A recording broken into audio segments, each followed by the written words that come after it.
Welcome back, everyone, to this very special episode of the segment. Well, every episode is special, but this one even doubly so because we are joined by two luminaries of the Zero Trust world. In the red corner, we have John Kindervag, the godfather of Zero Trust. In the blue corner, we have Chase Cunningham, the Dr. Zero Trust. And I remember Chase once saying to me, hey, well, I got to Forrester and I inherited someone else's baby, and that parent of that baby was John. And I was like, what do I do with it? And how do I rear this baby? Well, I think I hope they both feel that the baby is growing up and sort of probably turning into a troublesome but maturing angry teenager. Yeah. An angry teenager. So it gives me great pleasure to have both these wonderful gentlemen. Do we have to share college expenses, or are you going to pick that up? No, I think we should have started at 529 a while ago. Okay. Well, maybe the GI Bill. We can get your GI Bill today. So, John, Chase, welcome again to the segment. Our first return guests. Everyone knows you both have been essential individuals and actually sort of collaborators in the development and adoption of Zero Trust. So let's start there. Let's talk about where you feel Zero Trust is at today compared to where you maybe hoped it was when you kind of first started working on it. Chase, I'm going to give you first go at this. What do you think? All right. Well, so I think ZT's in a really interesting spot. I mean, I do think we've crossed the chasm on the doubters. I mean, the haterade still flows everywhere, but that's just how people are on the internet. I mean, the fact that I'm, able to get invited to go do ZT workshops. I'm going to Mexico City next week. I was in Switzerland. I'm going back to Switzerland. I was in Cartagena, Colombia twice, and Taiwan twice this year. So like the global nature of this is getting bigger. I think John was just over in Europe doing ZT stuff. So it's where it is. The government's cut big checks for it. I think all signs point to positive stuff for ZT, in my opinion. John? Well, I never thought it would be to this place. So this is amazing to me, right? I mean, I think my first speech that I did at one of the Forrester Security and Risk events, there were 14 people in it. And so it wasn't like it took the world by storm. And I had a whole lot of people tell me I was a complete idiot. It would never go anywhere. Quit doing it. You're a fool. I mean, and those were the nice comments. So I'm always amazed. But, you can't do this on your own. You have to have a group of people who have your back and help you out. And I mean, Chase, I've known for a long, long time, and he's been one of the primary guys. And if you want to have a guy have your back, have a guy who's a 6'4" special operations communications dude who is 6'5". Sorry, I apologize. Why are you making me short, man? Yeah. And so, you want that kind of person who has a strong opinion. And we've got a great ecosystem of people who just keep marching along, and we're all kind of heading towards the same North Star. So, there's a lot of room for different ways of accomplishing a single goal when that single goal is to prevent data breaches and stop cyber attacks from being successful. And when you have that, and when you understand what you need to protect, you can cast a wide net and bring lots of people into it, and they can benefit from it, and they can make careers and companies and products. And so I would say overall it has to be rated a success. Awesome. So I mean that's kind of like positive scores from both of you. And in fact, I think the first time I saw Chase in person was at a gym at a hotel, and I sort of quickly moved to a different corner of the room because clearly him and I were lifting weights at different sort of orders of magnitude. So like when you both are at events, and you're at Zero Trust events, and you see vendors presenting on Zero Trust, or partners presenting on Zero Trust, or customers. What's your reaction? Do you look at that and say, oh no, that's all wrong. That's not what I kind of sort of had laid it out to be, or do you say actually this is just continued validation of things that I put in place, and I just want to encourage them to do more of this? Like, what's your perspective, John? Well, I mean, they say all publicity is good publicity, so that's one thing. Also, even bad marketing is a force multiplier for marketing, right? Because people hear about it. So I think, kind of eventually when people, if there is something that is pretty wonky, eventually that kind of tires out and people come back to people like me and Chase and George Finney and other people and go, hey, that person said this. Could you give me, expand on that? And so it's pretty easy then to get them turned heading the right way. Well, George Finney, we had him on season 1 of the segment, so we need to have the three of you here next time. Chase, right? Continued on the theme of sort of positive reinforcement around zero trust. What's been the most sort of impressive zero trust deployment that you've been part of or witnessed? I mean, the ones that I value the most have been the pro bono small business stuff that I've just been blessed enough to help with. Like I just worked with an old folks home where my dad is actually, because he's got dementia, helped them set up a ZT infrastructure for their networks because old people get phished all the time. Yeah. So we took the little bit of money that they had and we invested in a ZT build, and I don't have to worry about my dad and all the other old people that are there getting phished, which to me is great. Like enterprise is enterprise, and they got plenty of money and they'll do their things. I'm not really losing sleep over whether an enterprise get breached because Lord knows that's the thing. But for me, if you ask me like what I feel is rewarding is when I am blessed enough to be able to help those small businesses and the people that can't afford it, and we put ZT in place, and then I don't have to worry about them. They're good, they're up, they're doing those things. And only other tangent to that I don't think people are giving enough credence to nowadays is it's not typically the mega enterprises that are breaching, kind of breaching themselves. They're getting breached from vendors and third parties and SMBs. So yeah, continue to go after the whales, but the whales are not necessarily the totality of the problem. It's everybody else that didn't ever get security. It's that whole supply chain problem, right? That we need to be increasingly focused on. John, like your experience, what's the sort of the most impressive or well thought out zero trust implementation you've been part of? Man, I mean, I've had the good fortune to be involved in some really incredible stuff, but I think the things that are most gratifying or impressive when somebody who's outside of IT, who's a leader, becomes the champion and drives the process. So I can think of a couple of examples. One was doing a workshop a number of years ago, and everybody was like, "Why is the chief legal officer of this entire Fortune 500 company in this technology workshop?" And at the end of it, he stood up and he said, I've been trying to figure out how to secure our intellectual property because we make X hundred millions of dollars on patents. And I'm worried about, people stealing our IP. And this is the first time anybody's given me an idea of how we might protect that. So I'm going to be the champion of this project. And it moved much faster when he was the champion than when like the manager of IT was the champion, right? And a similar thing happened at a manufacturing company, again, a global Fortune 100, where they had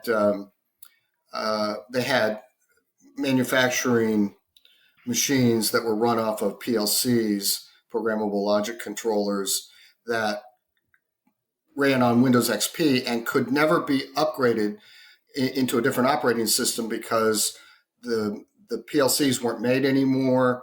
And so it would be $1 billion to change them out. And I showed them how they could put that in a microperimeter and control it and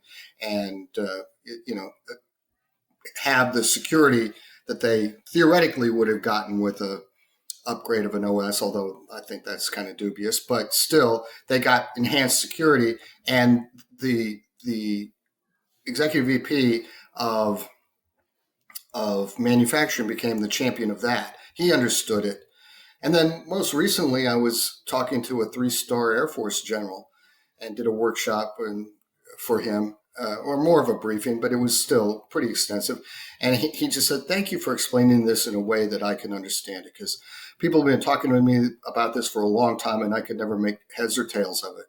And so just being able to communicate to those leaders is very gratifying, because they're the people who have the power to get things done, right? They're the grand strategic actors. And so when the message resonates up to that level, that's gratifying. Yeah, and I think what you said there, right? And you and I were at an event recently, and it's like the technical community, the security community, are by and large sort of, they acknowledge the benefits, they understand the benefits, and the question now is that how do I communicate this, and how do I engage the stakeholders, the business application owners, etc. Because I realize that I need to bring them on this journey in order for this to be successful. And it's beyond. I mean, we all know that security is not just a technology problem, but absolutely, like, the zero trust and executing that strategy in any organization is absolutely no longer a zero trust problem. Chase, what's kind of your perspectives on that? I mean, I enjoy it now. I used to get a little bit kind of amped up when somebody would send a DM or whatever, bashing the ZT strategy, and now I actually enjoy it, because I just go, okay, cool. There's one more slow gazelle that will feed the lions. Yeah, it's. I mean, we've kind of reached the zombie herd sort of space here. Like, if you decide that you're going to trip and tie your shoes when the zombies are coming after you, I'll just laugh and run away. I'm not going to sit there and try and drag you up. I don't think the market and the people that actually are engaged in doing stuff that matters have the time to waste trying to convince other people that there's a better way to do this. If you doubt it, and if you think that it's a bunch of marketing fluff and whatever else, please continue to engage in the failed practices of the last 30 years, because we need folks to slow down the lions and the zombies. And that's, it's kind of hard to hear, but I'm not wasting my time anymore trying to convince people that this is where they need to go. There's an entire globe of people that's engaged and are doing this. Drink your haterade all you want, but Well, and there's a whole group of people who are fighting the fight on that perspective against those people. So I got a message this weekend from a guy I know where somebody had made some derogatory comments about zero trust of me personally. I never saw him. He told me about him. Thanks. No, but he was like, he said, but I think he's really mad at me for my comment back, but I'm going to, I'm not going to stop. And so you have these advocates for you and for the idea who just have seen it work and go, no, quit the haterade. I like that. I've never heard that. Is that something you coined, or is that? I mean, haterade's a thing, I guess. So. Okay. Well, you're so much hipper than me, so I guess that's how it. That's a low bar. I'm just saying. I mean, haterade, if I say it in my accent, doesn't really sound anywhere near as cool as when Chase says it. So it sounds more formal when you say it. Like, yeah. So you talk about slow gazelles, or the ones, or sort of those that we kind of need to leave for the zombies to attack and capture them. Are you concerned, Chase, John? But Chase, go to you first. Is that when we kind of look at the number of organizations that continue to be impacted by cyber attacks, and the significant and what seems to be increasing disruption that those attacks are creating, that yes, people are adopting, but the adoption isn't fast enough, isn't pervasive enough, that that this is still very much the game in which attackers have the overwhelming upper hand? I mean, I think the truth of the matter is we're never going to be totally ahead of the threat, and that's a misconception that people need to adopt. That's why when John was talking about accept breach and those things, to me, it made a lot of sense, because it was like you're always going to be in a state where you're trying to keep up with the adversaries, because they don't play by the rules, they don't have compliance checklists, they're willing to shotgun stuff out and just kind of see what works. They don't have to do any of the things on the other side of the coin. So I'm not concerned about it. I always tell people when I do workshops like that, I'm aware of the risk and the threat, but I'm not concerned. Mhm. You know, that I would be concerned if I wasn't prepared for it, and if I wasn't dealing with the state of reality, and if I didn't have a plan of action. And I think that's where people should focus more. You know, the market likes to push a lot of like fear, uncertainty, and doubt, which is a marketing tactic. But I mean, the truth of the matter is, we are always ice skating uphill, and progress is progress is progress. Mhm. John? Yeah, I mean, I think there's a certain awareness versus having your head in the sand, right? My pinned tweet is still, and I don't use Twitter, or it's called X now, I guess. That tells you how far behind I am. But you know, most people have hope as their risk mitigation strategy. They hope nothing bad will happen to them. And we have to remember that hackers don't have change control. So they're always so manual. We're always so manual in our processes, and they're highly automated. So when I was with you recently in the UK, I got to give a speech at Bletchley Park, which was pretty amazing. Didn't you think that That's was a amazing. pretty amazing Yeah. place? And in Bletchley Park, they have the Bomba, the machine that Alan Turing used, built to defeat the Nazi Enigma code. And I've always been inspired by that line from the movie The Imitation Game. What if only a machine can defeat another machine? And I finally got to say that line in Bletchley Park, which was cool. But it's such a big idea that we have to understand that we need to build machines to defeat the other machines. People talk about people, process, and technology. And I've come to believe that it's technology, process, and then maybe people. The people are kind of getting in the way of the problem and creating the problem, not much of the solving of it. So the more we can build the machine, use computational power, whether we call that AI, whether we call that graph databases or security graphs, whatever we're talking about here, those computational tools are the things that we need to get the information so that we're prepared and that we can respond in ways that haven't been possible in the past. So, John, you kind of talk about security graphs, right? And Chase, you've got a book out, a brand new book out at the moment. Think Like an Attacker: Why Security Graphs are the next frontier of threat detection and response. And those of you who are watching this on the video version will see John holding up what I hope is a signed copy of this masterpiece. No, this is an unsigned copy that I That's bought off of Fail. Amazon. he made you pay for it. That's Chase. Come on, Well, dude. Right. I wanted to buy him and his wife dinner because they're friends of mine. So I bought a copy of his book so There that you we go. could Well, afford I hope dinner. he's pricing. I hope he's pricing it So now we'll get appropriately. Right? so now we can get a Chick-fil-A now. Yeah. So, right, Chase. Let's kind of take it down to basics. What's a security graph? I mean, the graph side is really where we were doing this, and I wrote about it in the book, and I think this is super applicable. Is we were doing graph analytics, I would call it, back when I was active duty, and I wrote about it in the book because what the value proposition there is being able to see what's going on and understand the relationships and know the connections, and then be able to plot, plan, scheme to employ controls. And just to give you an idea of how valuable that can be in the context of kind of a combat space, which cyberspace is a combat space. When the invasion first took place in Iraq and operations were just kind of haphazard, right? You were trying to find adversaries and go do the things that you need to do and control the space. They were lucky if they could do 5-6 like successful operations a month. Fast forward to when we move towards this graph model with real intelligence analysis and fusion cells and understanding the totality of the threats and the risk and the interconnected nature and all those things, they were doing 300 missions a month. So those types of things make a huge change in your ability to actually enforce controls and understand the contextual problem. And networks are they're very ethereal, right? It's hard for me to sit here right now and just picture in my head what's going on inside of my infrastructure.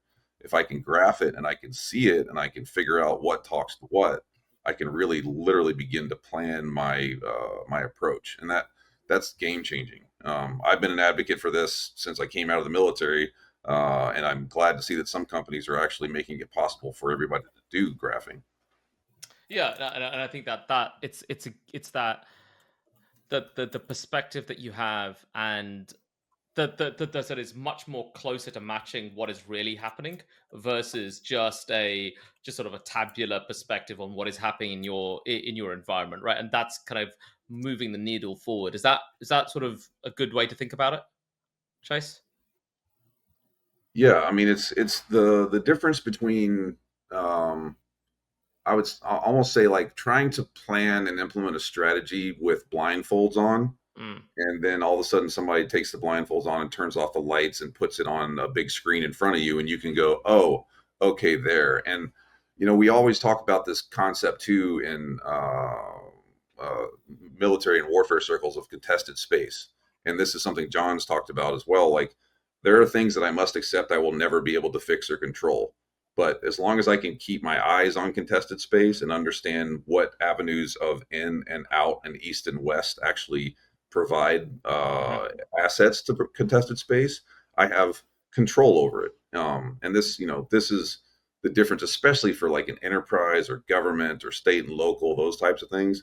There's force multiplier capabilities, and it's not a lie for me to say like I have personally seen this type of thing be a force multiplier in live environments. Like that's what people need to take away. That's why when I got the opportunity to write a book about it, I was like, yeah, let's do this.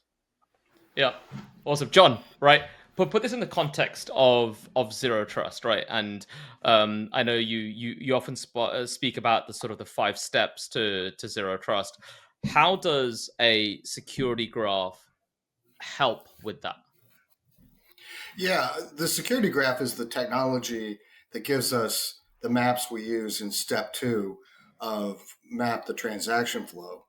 And it also gives us, because that's so tied into step one, define the protect surface so that we can understand what's happening. We use the maps there that were created by the graph databases and defining the edges and the nodes and all that kind of stuff. And then out of that, we can go to step three, which is define the architecture. And by having a map, we can have the architecture. Step four is policy, so we can see how the policy is being enforced. And step five, monitor and maintain. We can see what we're doing better. So it gives you visualization. In fact, I just did a LinkedIn Live with a mutual friend of ours, Clint Bruce, who's a well-known Navy SEAL. And Clint, I actually got introduced to him by Chase, and it was called Zero Trust Terrain and Holding the High Ground, Why Cybersecurity Needs Better Cartographers.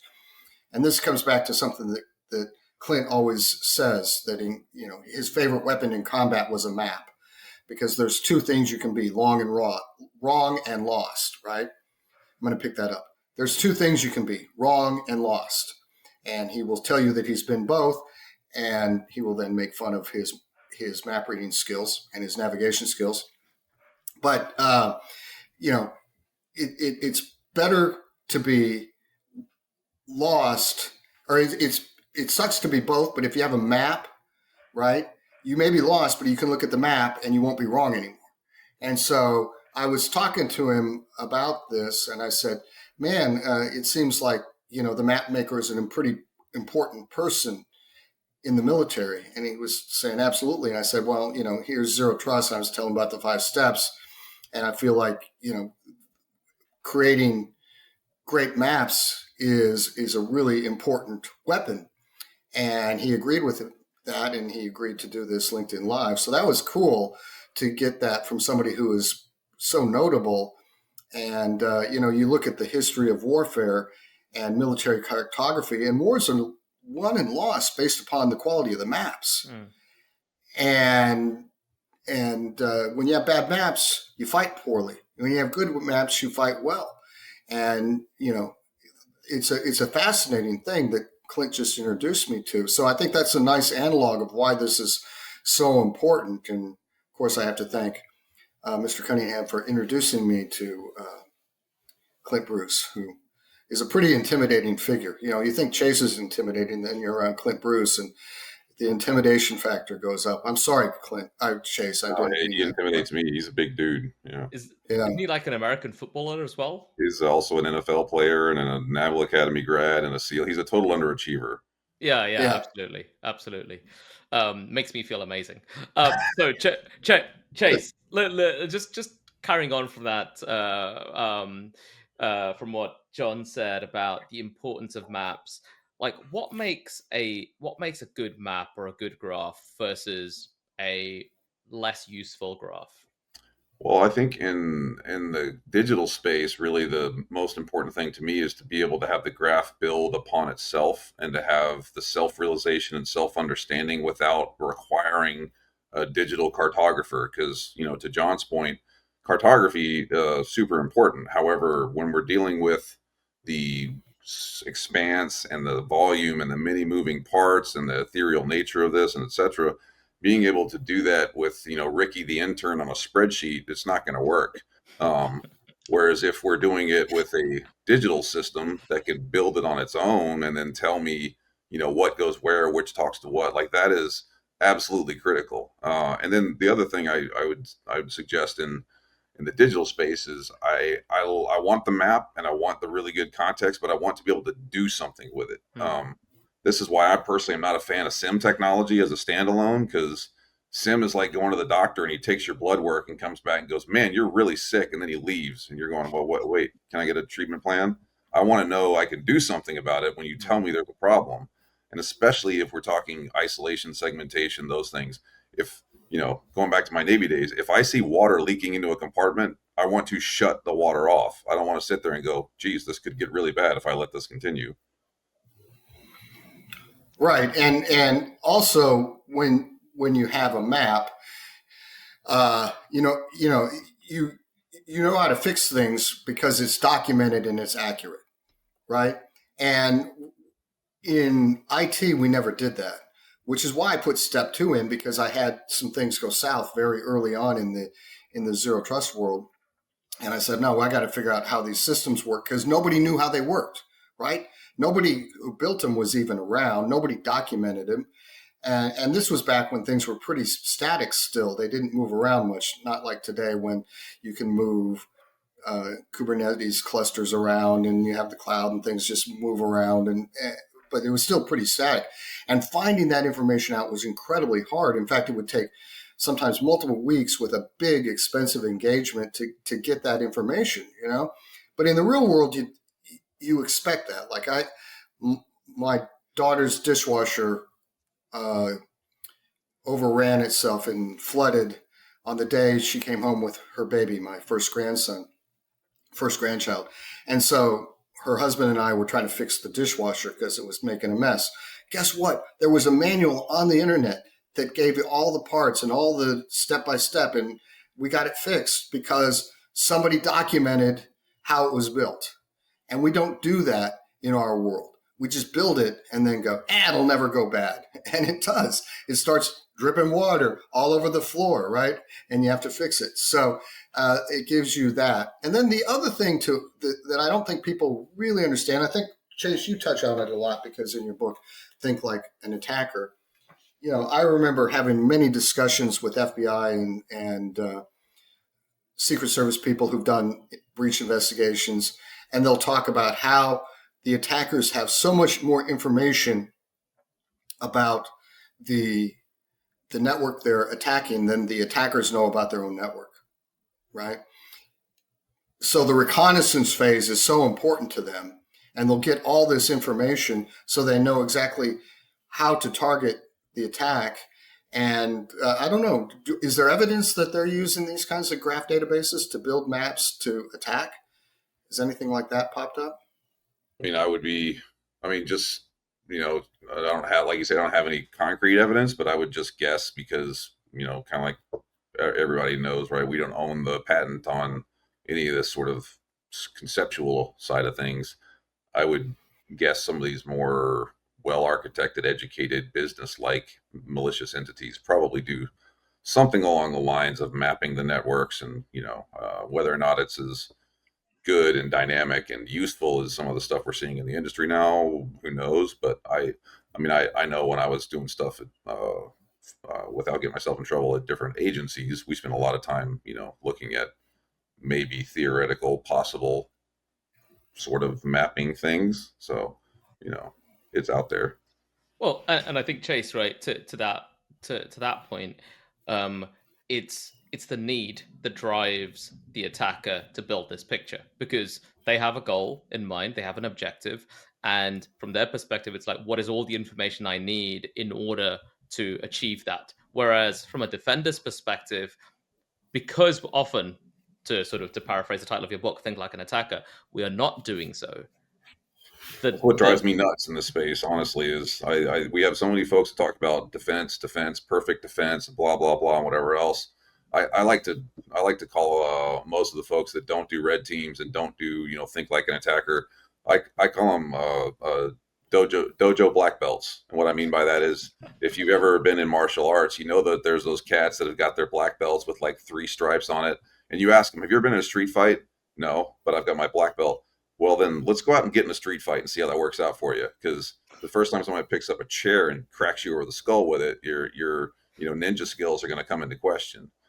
That's illegal. You can't do that in a fight. Who would do that? Like, no, I would. Like, I don't understand why folks won't engage in that line of thinking at least and go, how are we going to deal with the malevolence of this whole thing? I mean, they're businesses on the adversary side, but ultimately they're businesses that are built on a very simple principle of if I can steal your stuff and make money with it, I will. And that's as old as time. There's only 2 professions that are as old as time, right? One of them's that's something we want to talk about here, and the other one's stealing stuff. Yep, absolutely. There's a song in there. Tale as old as time. You have 2 daughters, so I know you had to listen to that song. Yep. Oh yeah, I know that one. So John, red teaming, right? Red teaming, like the concept of red teaming in cyber, it's absolutely nothing new. It predates sort of zero trust, etc. So I kind of see two things sort of fusing here, right? The first piece is organizations not investing heavily enough in adversarial activities like red teaming, right? I see the adoption of zero trust. While it's definitely increasing, it's not as aggressive necessarily as we need it to be. How do we move the needle there on both of those items? Because I kind of see those as kind of complementary to each other. Like, how do we move the needle? Well, I mean, I think there has to be some changes in the theories behind some of these things. Because see, I'm so old that I still call red teaming penetration testing. I was a pen tester. We weren't yet cool enough to be red teamers yet. We didn't have colors, in jerseys and stuff, and all that, red and blue and purple. But the thing about that, which was difficult, is there wasn't anything people could do with the information we gave them, right? And I got out of that business because nobody ever did anything with that information because it was too much information. And a lot of it was pretty spurious because you can always get into the network and grab a banner. We got in, no. And I'm now more of the belief that when you're pen testing something in zero trust, you want to, can I get into that protect surface without a credential, for example? And then even if I do get a credential, do I move around, or is the policy set up so that even a domain credential of an unknown actor doesn't have policy attached to it? So there's ways to do that. But if you're in the 20th century mode and you're doing it the way I used to do it, then you're probably, you're going to get a lot of data, but you're not going to be able to do anything with it because it's going to be too much and it doesn't point to something that's important. What do I have to protect is the important question here. I mean, that's the only question. We're in cybersecurity. Well, what's a cyber? Why should we secure it? I mean, at least when we were in information security, hey, we should probably secure some information. So in order to sound cool, we actually lost our purpose in a lot of ways. And that's always been a frustration of mine because the people who advocated for renaming our business as cybersecurity actually hadn't ever done anything in real life, right? They were dojo black belts, so to speak, and they'd never been in a street fight. Right, and I think there, to pun again on Chase's book title, "Think Like an Attacker." That's exactly often what we're failing to do. Right, an attacker has a very clear, or often has a very clear picture of what their objective is and what they're trying to attack or what data they're trying to steal. Right, and is focused on achieving that. Whereas from a defense perspective, sorry Chase if you don't like that term, right, that we kind of don't have that focus and we are spread too wide and too thin to affect anything real. Chase? Yeah, well, and I mean, back to that whole thing about contested space. Like, there's stuff that I can't fix for a variety of reasons, for technical, for personal, for budget, for whatever else. There's stuff that I can't fix, and if you accept that, then you also can look at stuff. And General Toohill, who's one of my mentors, just like John's one of my mentors, great guy. He says, if everything's a priority, nothing is, and I don't think people give that enough credence to. So and when I do conversation that works with people, like that's probably the first thing that we spend the most time on is what are we actually calling as a priority here, because if you can't tell me what is a priority, then nothing is a priority, because we can't do everything. I mean, I would love to ride in on the white horse and the shiny armor and say we're going to fix all this and it's never going to have any level of suck to it, but that's not possible. Yeah, General Toohill, we call him General Zero Trust. But I think the key thing here, in this book, Think Like an Attacker, what's the first rule of warfare from Sun Tzu? I'm asking you, Chase. Gosh, I was actually banging on Sun Tzu recently, man. Know thyself, something like that, right? Know thy enemy. Yeah. There you go. Yeah, we got to know our enemy, right? So yeah. Well, that's okay. You weren't prepared. I didn't. I just threw that out. But you got to know your enemy, and if you don't know your enemy, then how are you going to defend yourself against an enemy you don't know? And so when I was doing pen testing, I'm kind of best known for helping a little bit on the margins create a thing called VoIP Hopper, which is a tool to toast UC networks now, but voice over IP. We're doing a lot of voice over IP research, and we figured out how we could automate VLAN hopping in voice over IP networks. And we were sent to pen test a casino, and just rent a room. Don't tell us you're there, and tell us where you can go if you plug into the back of the phone. And we went everywhere, right? Because there was no controls in place to stop us. And we ended up in the financial system. And we could have Ocean's 11 that casino, but instead we said,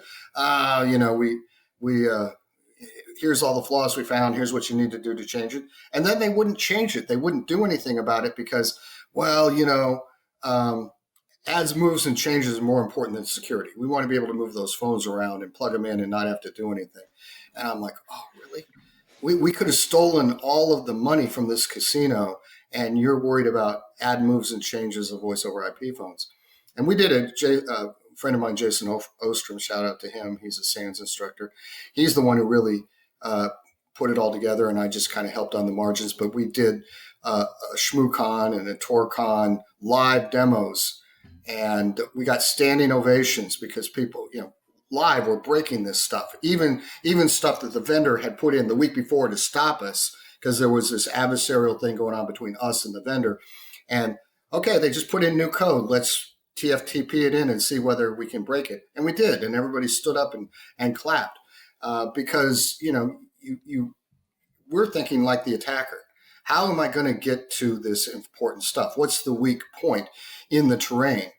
And the weak point in that terrain, that back door or that path in Thermopylae that was shown by the trader is the voice over IP system. And they didn't see that as a problem. that is only for good. It can't be used for bad. And of course, when you're an attacker, you're looking for all the good things and asking, how can I use this to do bad things? Yeah. So, um, so from there, let's move on to talking. Let's interject some AI into this conversation, right? And I can Yeah, see. because we can't do anything without injecting AI, right? Exactly. And I can I can sort of I can get it in a bottle now. I could see Chase reaching for the red nose that he wears every now and then on some of his LinkedIn videos. So Chase, you can take this. You could do your clown version, or you could do the serious sort of Chase Doctor Zero Trust version. How does AI fit into all of this talk around thinking like an attacker, security graphs, etc.? Well, first of all, none of this is AI. I tell people every time you say AI, somewhere a kitten dies, and usually they stop saying AI so much. But I mean, the truth of the matter is, this is large language model, this is machine learning, this is applied mathematics and algorithmic approaches and context and compute, which is great. And I understand the industry's accepted AI, so fine. Like I'll die on that sword. Let's just accept that that's what it's called. But this fits really well into what AI can help you do. These types of approaches, the need for the dynamics nature of mapping within these systems, the interconnected nature. Again, Ricky the intern can never keep up, but these AI LLM systems can do this at scope and scale.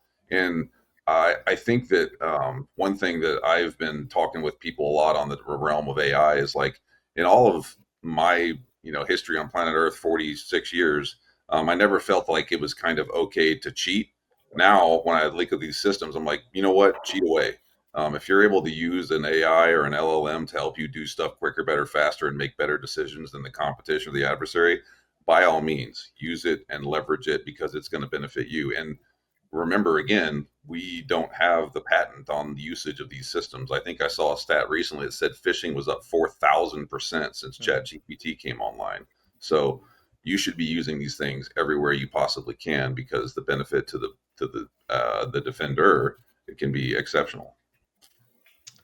John, AI in the context of zero trust. Go.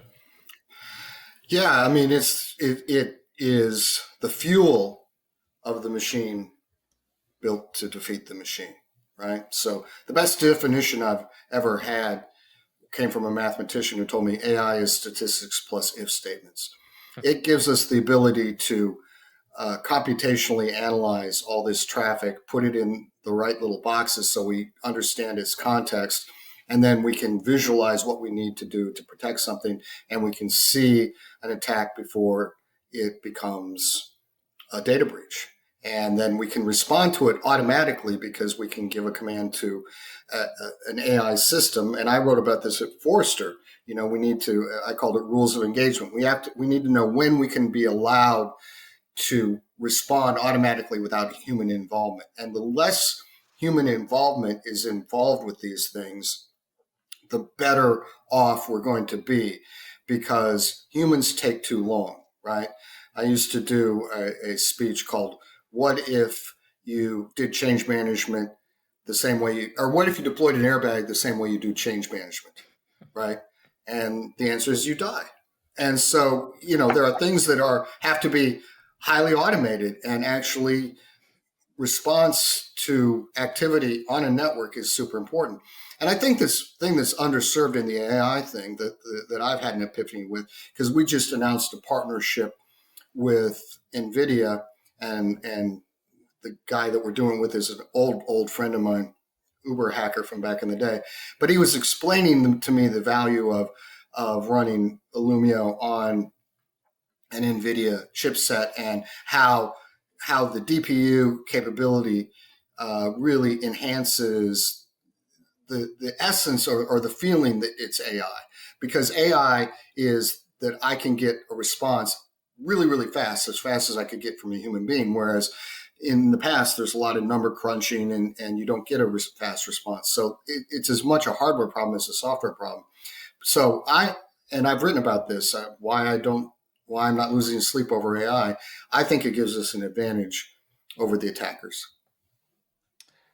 So, Chase, if I was to sort of pin you down, of course, I couldn't actually physically do that, but just intellectually pin you down and say, Chase, I want you to tell me the best use of AI that you have seen in cyber? Not theoretical, actual use. What would it be? I mean, I think the one that I've seen is the folks that are doing the things that are mapping networks, that are taking infrastructure and tying it together. And I've seen some really good policy engines that are being created, bringing that information in, using the telemetry, and building what the correct defensive posture and policy looks like. And that is exceptionally valuable in my experience, just because you're able to do things the way that you want to operate, which is at machine speed, right? Speed of light, or electrons, and those types of things. And to John's point, I love the whole thing about you can't do change management like airbags, because everybody'd be through the windshield.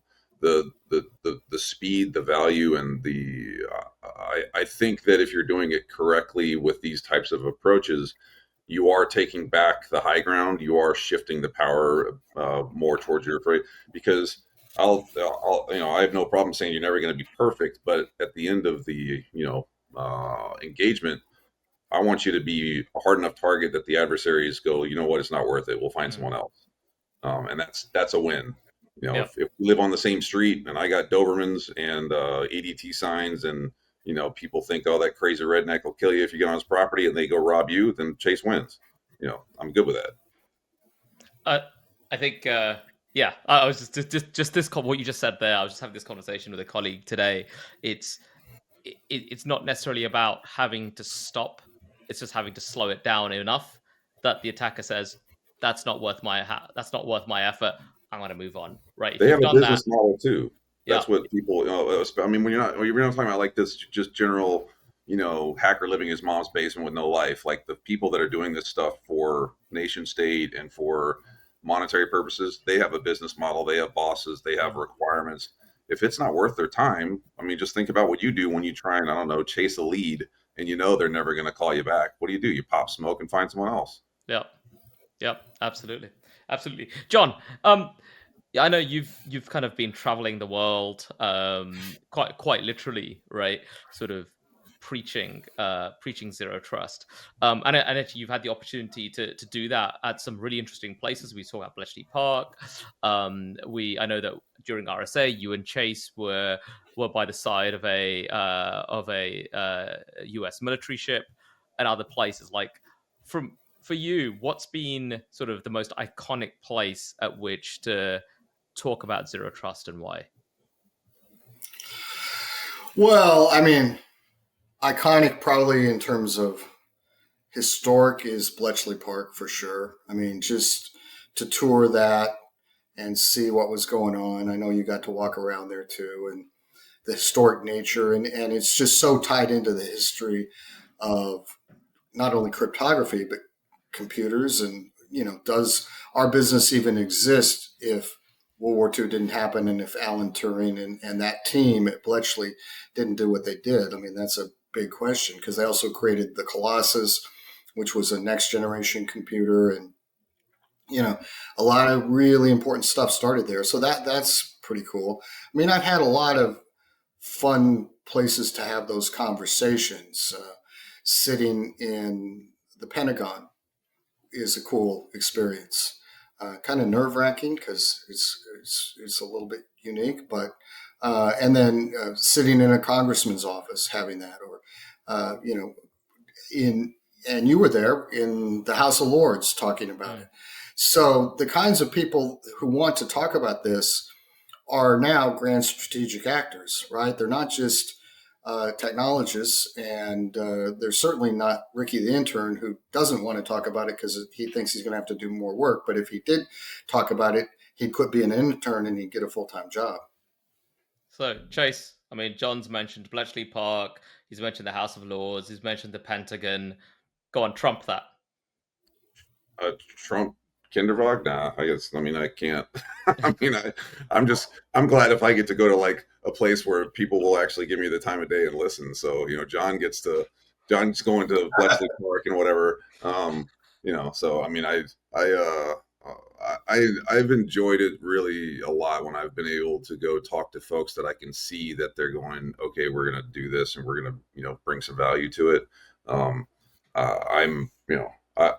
all about the SMBs and the small folks and the nonprofits and those people. I'll take 10 conversations and 10 dinner meetings at a Chick-fil-A with those folks any day of the week. I love that. So just a bit of fun before we wrap, right? So Chase, I'll give you the first go.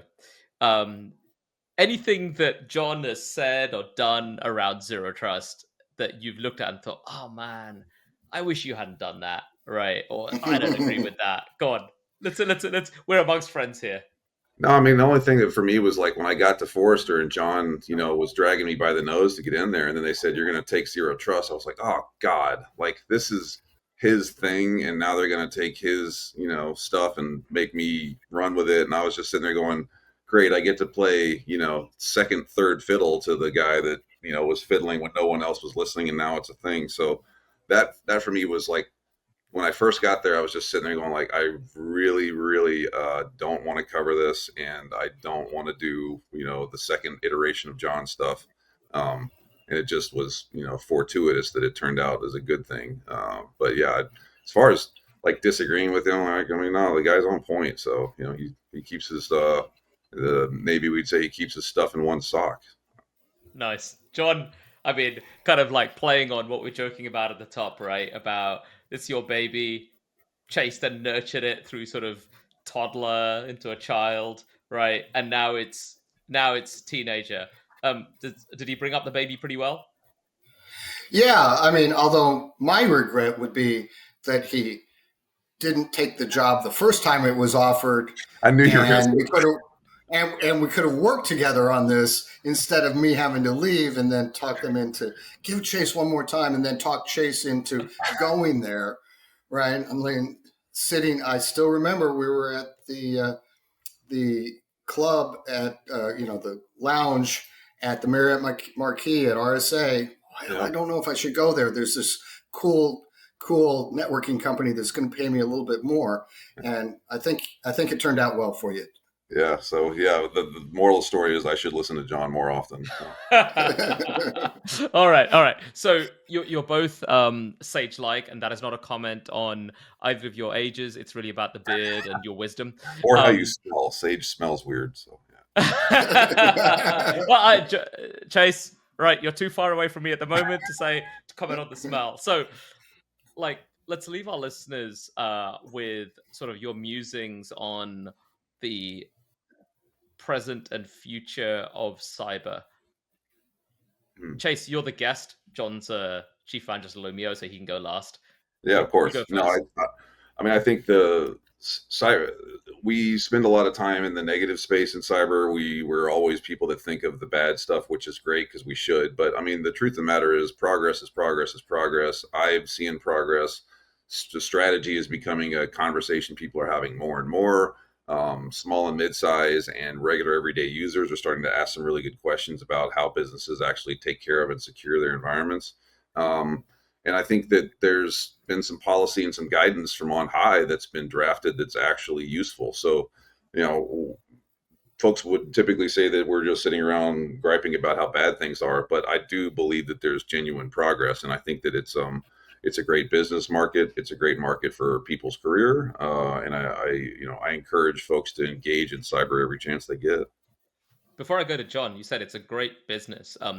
I know you have this by the breach kind of thing, right? Part in jest, part actually making a bit of money. Any sort of stock picks that you'd recommend us to go and buy? Well, it's hilarious that you said that because I actually have it. And I have it happen so often. I created with a friend of mine a Discord channel that streams us breach information. So one just came across the bow. So Nucor was one that just came out, and then there was one that showed up while we were on this call from United Natural Foods. Go read my breach, buy the breach book, and you'll understand the methodology, and then you can go make some money on it. That's why you're distracted. You're on your E-Trade account for a bit. I was doing a little by the breach, so yeah. John. Well, and that's an important.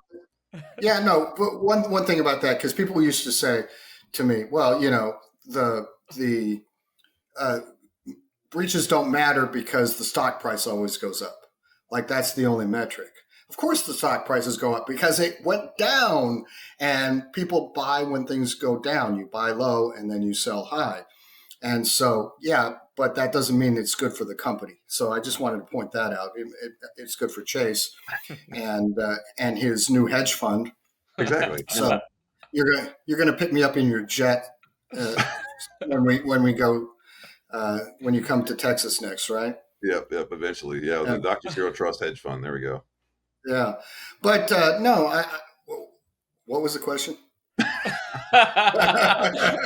Indeed, do not edit that. Do not edit that line from John. What is the question? The question, John, was to leave us with your musings, your sage-like musings for the present and future of cyber.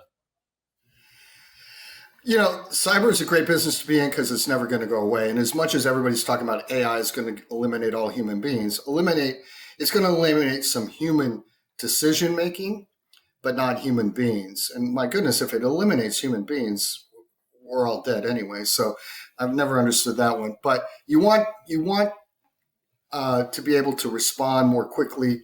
You want to be able to use the information more usefully. And a lot of this technology that we're talking about, we have a strategy now, Zero Trust, and then we have technologies that get better and better. So I never defined what the technologies had to be. I defined a strategy, right? So it was designed to be strategically resonant to the highest levels of any organization, but tactically implementable using commercially available off-the-shelf technologies at whatever level those were going to be, because I knew those would always get better and better. And everybody else wants to define the technologies. They want a list of what here, in almost every compliance mandate, use a firewall here, use an IPS here, do this, do that.